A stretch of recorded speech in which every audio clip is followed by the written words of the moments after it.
રાજ્ય સરકારના શહેરી વિકાસ અને શહેરી ગૃહ નિર્માણ વિભાગ દ્વારા હાલમાં રાજ્યની તમામ નગરપાલિકાને તેની વસ્તી આધારે વર્ગીકૃત કરી ગત તારીખ 10મી માર્ચના રોજ એક પરિપત્ર જાહેર કરવામાં આવ્યો છે, જેમાં અ વર્ગની નગરપાલિકામાં 22 નગરપાલિકાનો સમાવેશ કરવામાં આવ્યો છે, જેના માપદંડમાં અંકલેશ્વર નગરપાલિકાની વસ્તી 1 લાખથી વધુની હોવાનો અંદાજ મૂકવામાં આવ્યો છે અને તેના જાહેરનામા સાથે ગેજેટ બહાર પાડવામાં આવ્યું છે.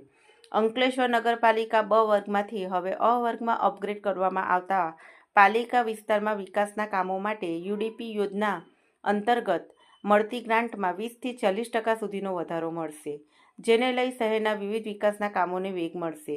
તેમજ નગરપાલિકામાં કર્મચારીઓની સંખ્યામાં પણ વધારો થઈ શકે છે, જેને લઈ વહીવટી સરળતા મળશે.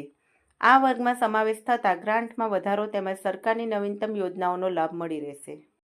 તાજેતરમાં ગુજરાત સરકાર શ્રી દ્વારા અંકલેશ્વર નગરપાલિકામાં જે બી ગ્રેડ હતો એનો એ ગ્રેડ કરી અને અપગ્રેડ કરવામાં આવેલી છે, જેથી અંકલેશ્વર નગરપાલિકાને હવે વિકાસના કામો માટે વધારે ગ્રાન્ટ મળશે.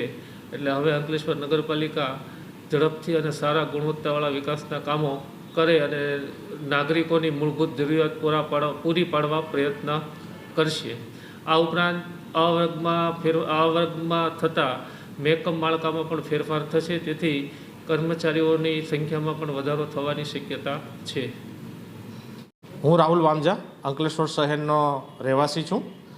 રાજ્ય સરકારે જે જાહેરાતો કરી છે નગરપાલિકાઓની બી ગ્રેડમાંથી એ ગ્રેડની અંદર, તો એવી રીતે અંકલેશ્વર નગરપાલિકાને બી ગ્રેડમાંથી એ ગ્રેડની અંદર ચાન્સ મળ્યો છે. તો નવી ઘણી ગ્રાન્ટો આવશે અને અંકલેશ્વર નગરનો વિકાસ થશે. અંકલેશ્વર નગરનો વિકાસ થશે તો ઘણા બધા રોડ રસ્તાઓ નવા બનશે અને ઘણી બધી અંકલેશ્વરની નાની મોટી જરૂરિયાતો નથી થઈ તે પૂર્ણ થશે.